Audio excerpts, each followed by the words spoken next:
halos mga chairman nandito. Chairman Akop, Chairman Committee on Transportation. My vice chair is also here. Now, before we proceed with the admin matters with regard to the absence of all those resource persons that was invited during the last in today's hearing, and they were invited siguro mga 2 weeks na, 2 weeks from now, 2 weeks na imbita.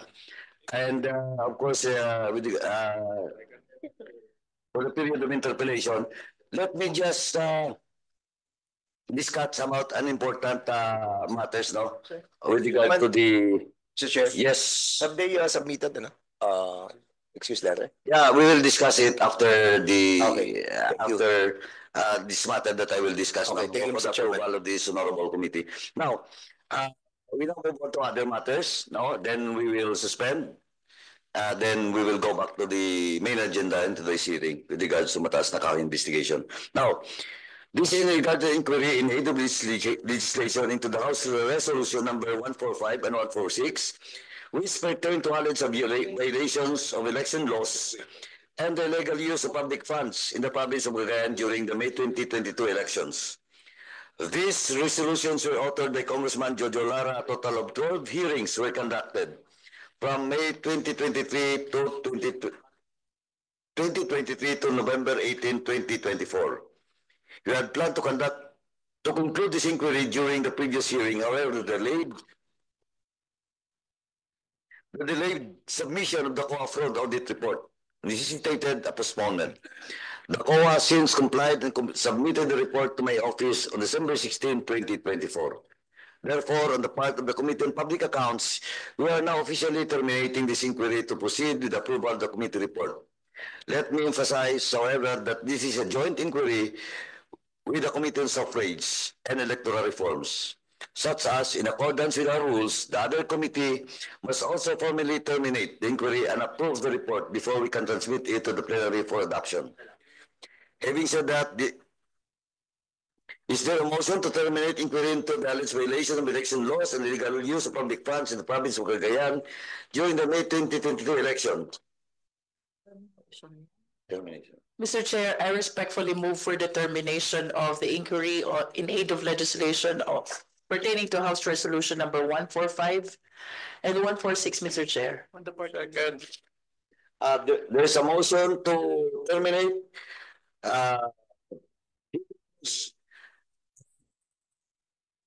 violation of election laws and legal use of public funds in the province of Cagayan in behalf of the Committee on Public Accounts duly seconded. Any objections? The chair is none. The motion is carried. The hearing for violation of election laws and illegal use of public funds in the province of Cagayan is now terminated. The hearing is suspended.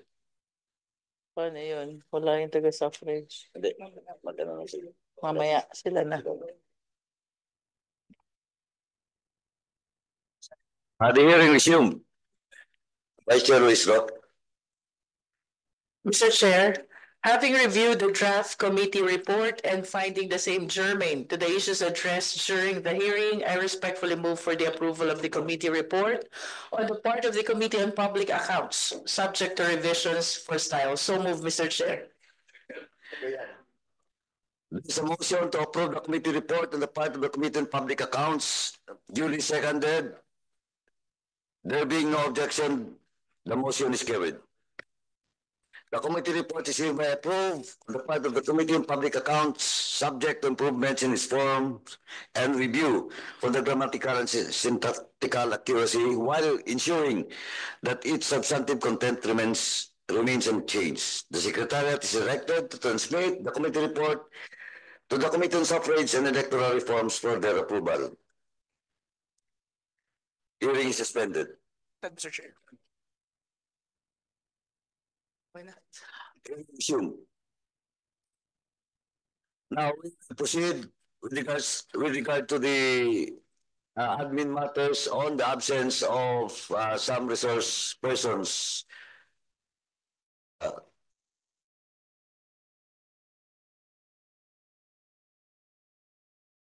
The commission would like to find out had some absence on this hearing.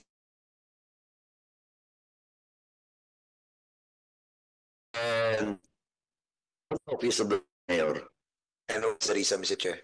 As you, this will in fact, December 18, they have 12 activities. Mr. Chairman, And I have 2 19 activities for today. And my presence is by committee being the sponsor. I think it must follow the same on the side of the mayor and the vice mayor. Sana naman ay, well, anyway, may we have a copy, Mr. Chairman? Yes. Supplement.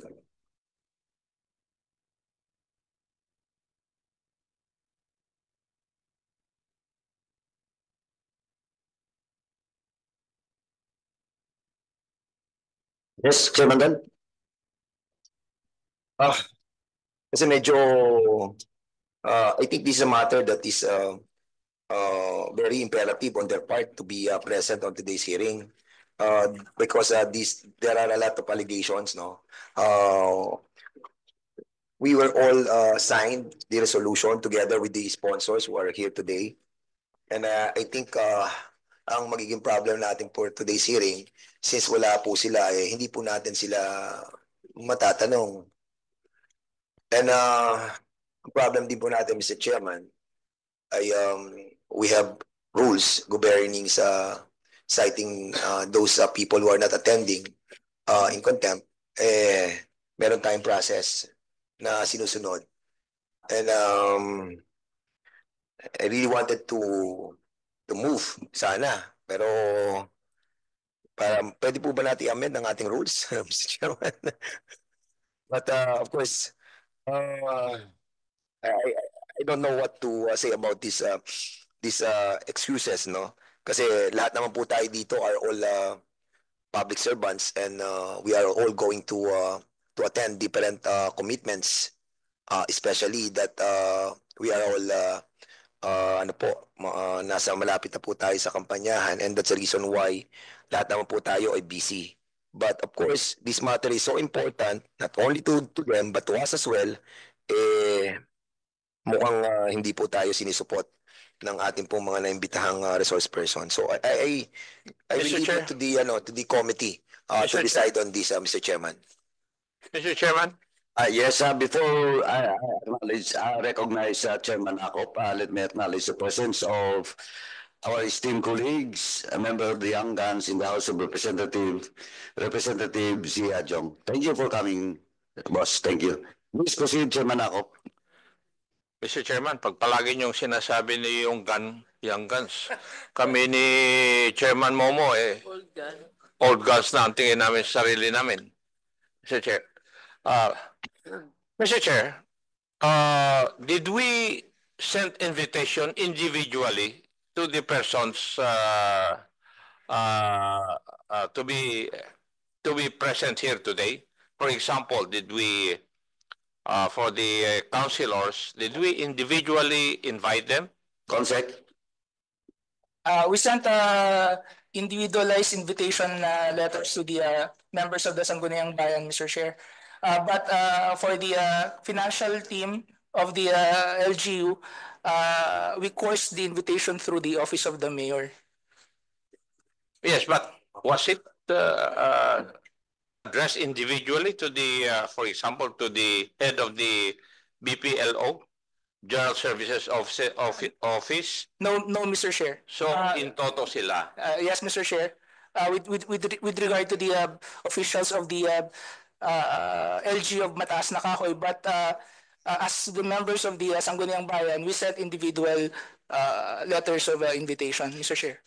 Mr. Chair, may I move that we issue a show cause order for all the councilors of the municipality of Mataas na Kahoy, simply because the lesser excuse was signed only by the municipal mayor and the municipal vice mayor. There is a motion to issue a show cause order for all the councilors mentioned in the list by Chairman Akop. Second. Duly seconded. Any objections? The choice is none. The motion is carried. Consec is directed to issue a show cause order for those. Noted, Mr. Chair. listed councilors. May I also move that we issue a show cause order for the business permit and licensing officer, general services officer, municipal planning and development coordinator, municipal budget officer, municipal accountant, municipal treasurer, municipal assessor, municipal engineer, bids and awards committee officials. Second. Simply because if we look at the letter excuse of the mayor and the vice mayor, hindi naman po sila kailangan sa mga activities na ito. They are not, shall we say, important people to be present during these activities listed for December 18 to be conducted by the municipality of Mataas na Kahoy. So move, Mr. Chair. Once again, there's a motion from Chairman Akop Second. to issue a show cause order for mentioned officials of the Mataas na Kahoy municipality. Duly seconded. Mr. Chair, singit lang in addition to kung okay kay Kong Romy. Are you? Okay. Okay. Please proceed. Yeah, this also Mr. Chair, the bids and awards, all those people was mentioned by Congressman Akop. Can you let them also explain what's their participation on this event? No? Why they're excused now sa meeting natin, citing same reason with the mayor, vice mayor, and the SB. Tama si Kong Akop eh. I don't think may kinalaman sila rito sa mga events na to.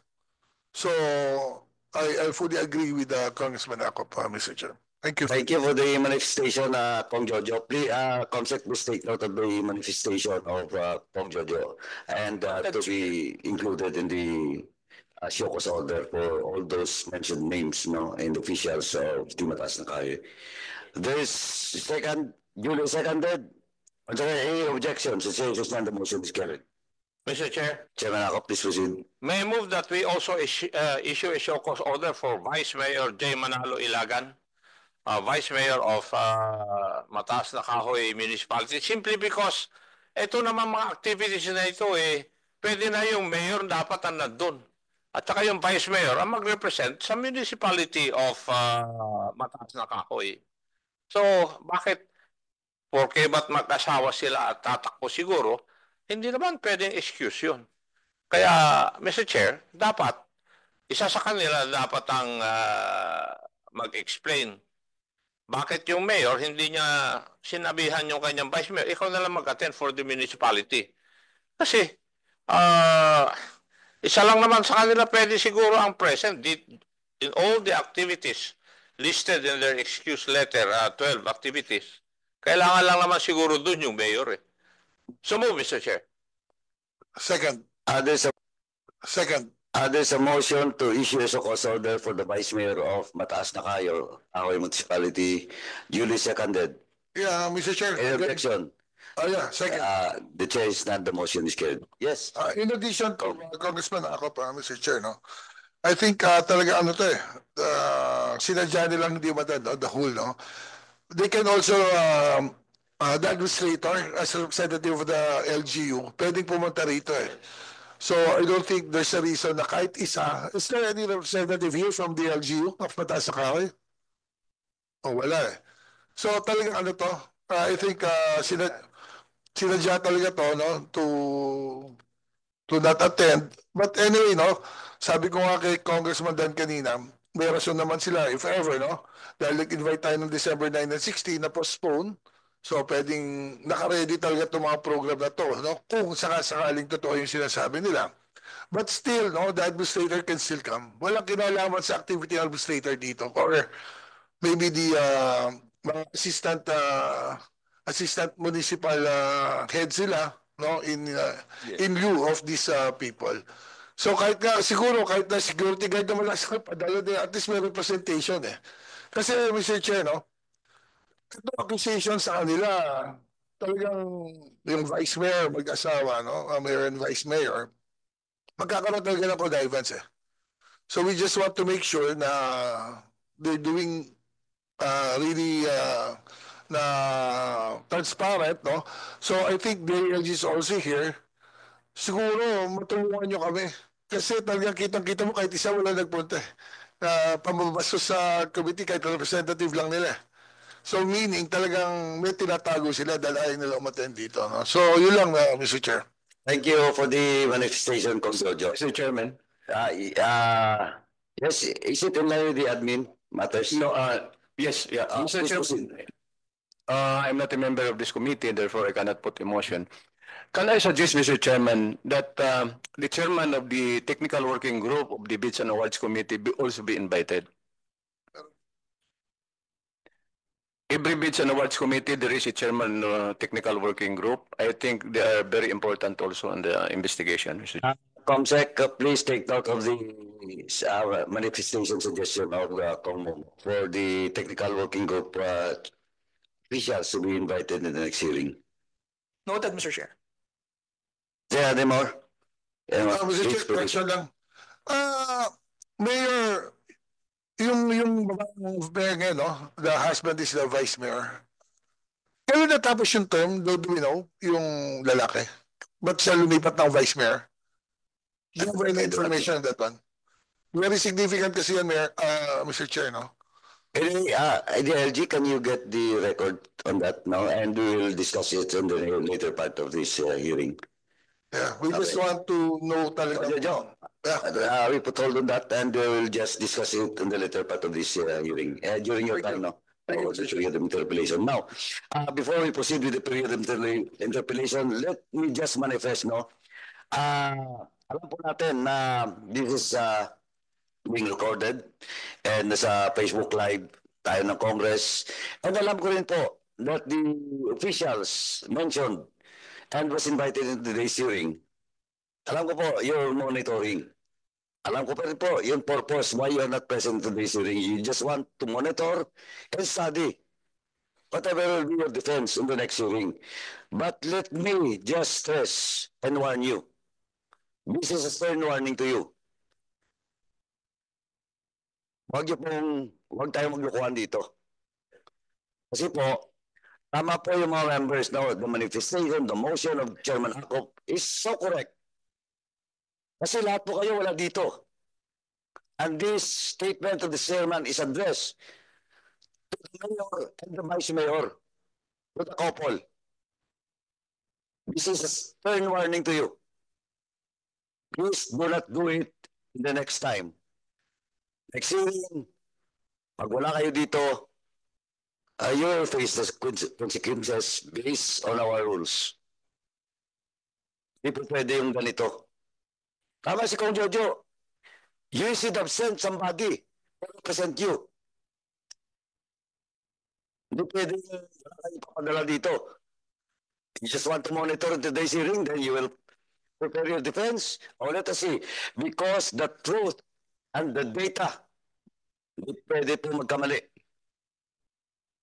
Dito po sa hearing na to, sinabi ko na kanina, sabi po natin yung politika. Wala po akong pakialam dyan. Just like in all other committee hearings that I have done, this committee I have done in other LGU. Kaya I hope Mayor Ilagan and Vice Mayor Ilagan, the couple, please attend sa sunod po na hearing or else we will be compelled to force our internal rules in regards to Section 11 of our House rules. Now, let us proceed with the period of interpellation and let me recognize Kong Jojo. Please proceed, Kong Jo. Yeah, good morning, Mr. Chair. Sa DLG lang, boss. Yeah, meron tayong data kung ano, kailan sila nagpalit. Yeah. And then another question, if ever lang makakuha natin. Kung naka-full term ba si Mayor Ilagan, yung Vice Mayor ngayon? Ano pangalan? Yeah, kung kailan lang sila. We will check, Mr. Chair. Yeah. Then, last. So, pag-intindi ko, may dati itong lalaki, no? When the Mr. Ilagan, the Vice Mayor now, ano yung wife niya before naging mayor? No? I just want to check because doon natin makikita yung pattern ng na very ano sila, sanay na sanay sa ginagawa nila, no? And sa COA naman po, may report naman kayo sa kanila, no? Is there any disallowance? Mr. Chair, there was no audit disallowance issued po. Wala pa. Okay. Sige, pahingin nung yung report nyo regarding sa ano nila. Anyway, that's all, Mr. Chair. Thank you. This representation is temporarily assuming the position of the presiding officer. So, do we have other members who wish to raise questions, concerns to our resource speakers? If there is none, considering that the, Madam Chair, if I may. yes, the Honorable Dan Fernandez. Somehow be clarified on the statement made by COA. Kasi kanina sinabi niya walang disallowance. Pero we have a 2023 COA audit summary that meron ditong reported to us na disallowance. Your Honor, in the annual audit report, it was indicated, portion there was pertaining to the statement of audit suspension, disallowance, and charges issued. But those indicated there were issued during the previous years po. Previous years. Yes po. Pero noong 2023, meron na. Before 2023. Before 2023 po, Your Honor. Before 2023, walang disallowance. When was this? When was the yung issuance of disallowance? Wala ng 2022? There was an issued po in 2022. Yung report po sa annual audit report. On 2023, meron na po. None po, Your Honor.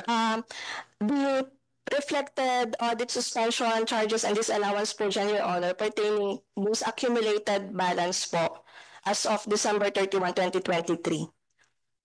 So the indicated disallowance and charges po previously issued po yun in the prior years po. Pero dito sa inyong decision, sa inyong qualified opinion, the COA rendered the qualified opinion, the non-implementation of one-time cleansing of property and the PPE by the municipality as prescribed by the COA, circular number 2020-006 dated January 31, 2020, resulted in a discrepancy.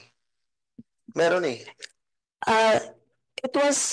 It was indicated in the audit opinion that yes, we issued qualified audit opinion. Discrepancy. Yes, there is a discrepancy po, Your Honor, based on our audit of the PPE, but it does not pertain to the disallowance po. Hindi pa siya nagmamatter yung disallowance kahit may discrepancy. As to fairness of the financial statements, Your Honor, we have issued qualified audit opinion po because we have noted in our audit na may discrepancies po sa PPE, but it is not subject po to disallowance po. Okay, sige. Thank you so much for that. At least maliwanag po yan.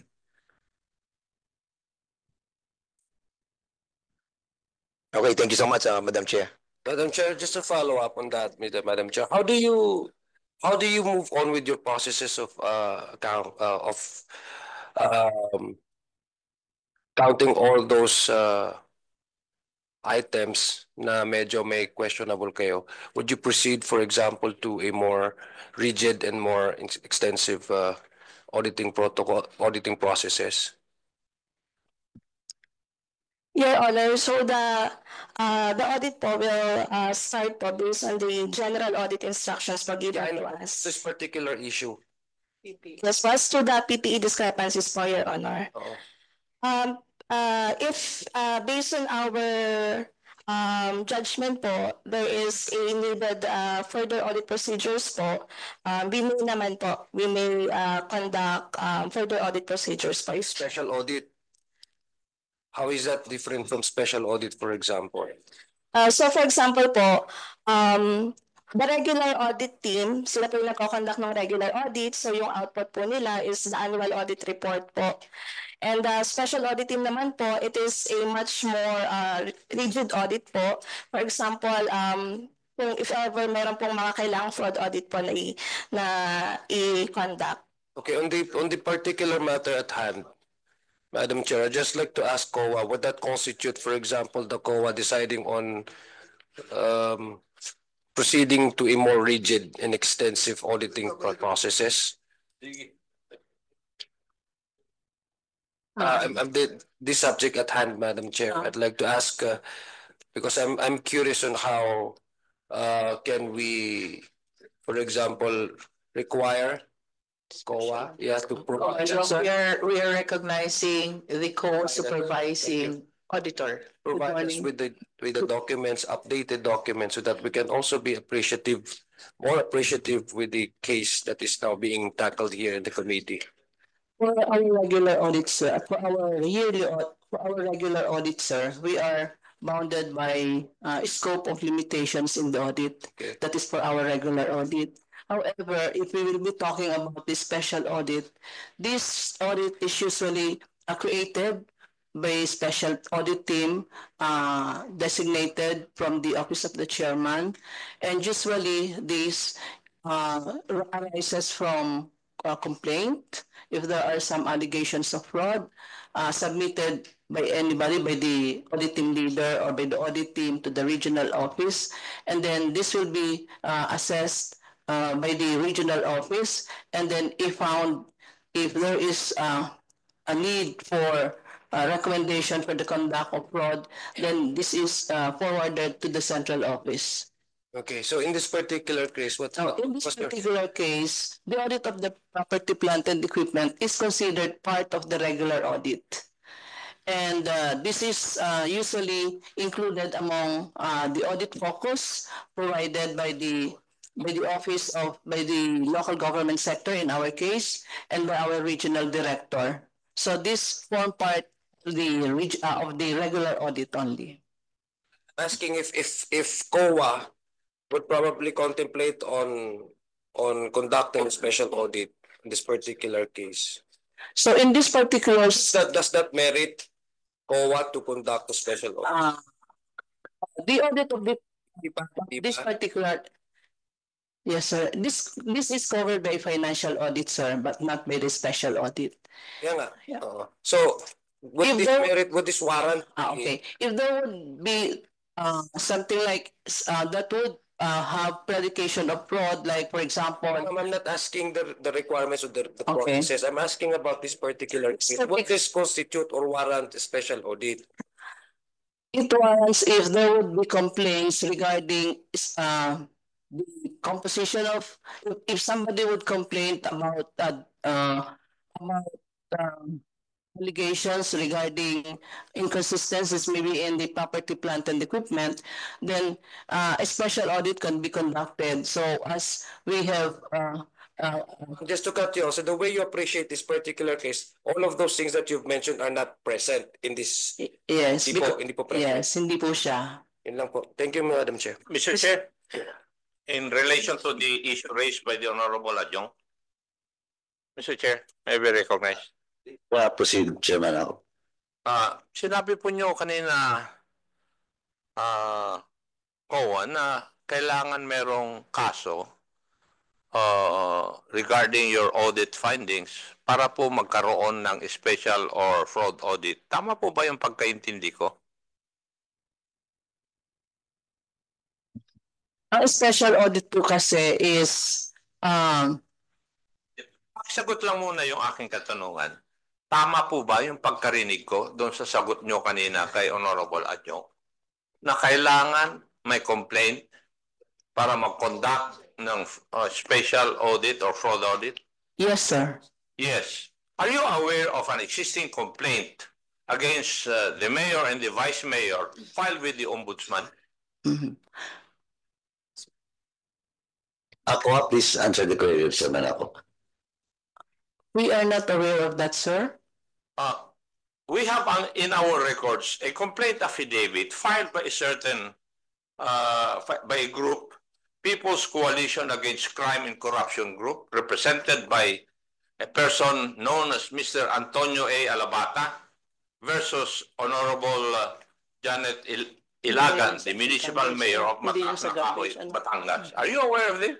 So We haven't received any complaint yet or any instruction coming from the regional. Usually po kasi ang mga complaint yan ay dinadaan po either sa desk, complaint desk sa central office, or sometimes po ang complaint ay nirerekta sa regional office and then saka po lang binababa sa amin. But as far as the audit team is concerned, wala po kaming natatanggap na complaint regarding that specific. Now that you know that there's an existing complaint filed with the ombudsman, would that merit a special audit? Yes, if the ombudsman would forward the complaint to the Commission on Audit. Ano? If Yung, they would endorse, if are the you complaint sure of your answer, madam? Na kailangan officially i-transfer o i-refer sa inyo yung complaint ng ombudsman? Now, we are in an official inquiry in aid of legislation dito po sa Kwan. Kayo po ay, you have taken your oath. And you are aware already, or you are already made aware of the existence of a complaint. as far as our complaints, sir, sa complaint po namin kasi, usually po ang process niyan, pag meron pong isang nag-complaint, either the member of the team, a private individual, or any government entity, ito po ay ipinoproseso pa sa amin. Ito po ay dinadala po sa regional office para po kami ay bigyan ng instruction na gumawa ng initial investigation, and then we are going to prepare po a complainant assessment form, and then we will forward it, and we are going to conduct further evaluation if there would be a need to have merit na ito po ay magkaroon ng, if it would be actionable to be decided upon by the regional office, and then if and when, after review of the fraud audit service in our regional office, may merit po na merong yung recommendation namin to have a special audit, that is fraud audit, and then that would be the time they would endorse it to the central office for the creation of the special audit team. Thank you. Mr. Chair, may I move that we direct COA to conduct a special audit insofar as the complaint of Mr. Antonio A. Alabata, representing People's Coalition Against Crime and Corruption Group, that the COA conduct a special audit. Second, Madam Mr. Chair. There's a motion. Sabi nila na kailangan may magre-reklamo sa kuan eh. So, di tayo ang magdidirect sa kanila para mag-conduct sila ng fraud audit. Move, Mr. Chair. There's a motion to direct COA to conduct a fraud audit on this issue, duly seconded by Congressman Zia Adjong. For the objections, the chair says none, the motion is carried. COA is directed to have a fraud audit on the issue that was discussed. COA, please. And the reply.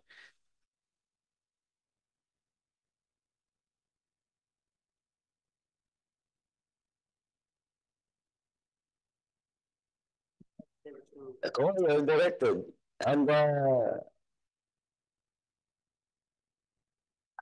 Mr. Chair, but there is a COA resolution number 2024-014 dated October 1, 2024, which the subject says that there's a suspension in the creation of fraud audit or special audit teams and providing limitations on the conduct of fraud audit or special audit from October 1, 2024 to May 12, 2025 for your information and reference now, for your honor. Madam Mr. Chair, that's an administrative matter, Mr. Chair, but this House is directing COA to conduct the special fraud audit. So that your memo does not bind us here. Okay, thank you. Noted po, Mr. Chair. and ma'am, the MC niyo po is related to election ban, di ba? And election ban will start on January 12. Tama? Yes. If I may, Your Honor, Please. I would just like to cite, COA Memorandum 2020-014 dated September 30, 2020. So, this is about the revised guidelines on the delineation of authority and responsibility and evaluation of complaints, information of fraud, requests for fraud audit and other cases, the conduct of fraud audit and reporting thereof, and for other purposes. So if we will look at, 4.1 cases. So it is defined therein as, it means complaint and request for fraud audit filed before the fraud audit office or office of the COA, regional office, or any information of fraud obtained by any official or employee of the commission, including those referred by other government agencies pursuant to item 3.2 of COA Circular number 2020-005 dated January 31, 2020. When we say it is also included here, the other cases, it means it refers to the complaints or requests for investigation originally filed before the Office of the Ombudsman or other government agencies that were subsequently referred to COA for appropriate action. So based on this provision, Your Honor, if there will be complaints or requests from other government agencies, so that's the time that the commission may act on the creation of the Madam Kawan, we're not requesting. We are directing you. Attorney, you are lawyer, di ba? Yes po. Alam mo naman yung constitutional mandate ng Congress, di ba? Especially inquiry in aid of legislation. Yes, You are familiar with that, di ba? yes po. Yes, So, sabi ng Chairman ako, we're not requesting, we are directing you. And that Memorandum Circular 2020-04, tama? yes, Your Honor. Alam mo po, this committee has already directed several times COA. After that MC, and COA complied. Yes, yes, Your Honor. You know that? Yes, Your Honor. Please review all the fraud audit that was directed by this committee to COA. Yes, Your Honor. You try to check since July of 2023. Yes, Your Honor. Yes, Your Honor. Alam mo po, attorney, abogado ka, di ba? Inamin mo na, alam mo yung constitutional mandate ng Congress to conduct inquiry in aid of legislation. Tama, di ba? Yes, Your Honor. So, supposedly, you should have cited that memorandum circular. Attorney BLG, di ba? Di ba, the constitutional mandate of this Congress, di ba? Yes, It's Mr. not Chair. much higher. That's the provision of the Constitution. And that is just a mere memorandum circular. And besides, Mr. Chair, we are not bound to follow their memorandum. Kasi, attorney, that refers to the complaints from other agencies. And this is an inquiry in the aid of legislation. It's a different platform, di ba? Tama? Yes, Your Honor. Okay. So, once again, COA, to the motion of Chairman Akop, duly seconded by Congressman Zia Jong, COA is directed to conduct a fraud audit in regards to the issue that was raised in today's hearing. Okay? Mr. Chair. And kindly, alam ko na po, 6 months, kabisado ko na po yun. Yung mga 6 months yun, until 1 year, etc. Well, in fact, kanina, yung termination of approval of the committee report on this committee is also fraud audit for the provincial government of Cagayan. And we started that last year. And you mentioned about 2020-04, year 2020 yun. Yung fraud audit na directive for the COA was directed to the COA July ata or August of 2023. Yes, Chairman Akop. Thank you, Mr. Chair. May I know from the good attorney, what was the logic of that memorandum circular? Di ba dapat naka-state dyan sa circular ninyo?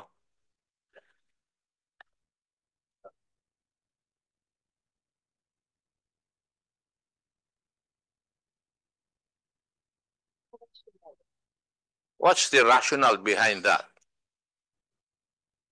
If I may, Your Honor, based on 1.1 rationale, the rationale of the circular is to check whether to determine whether or not to conduct the fraud audit investigation in all the complaints and requests for fraud is warranted.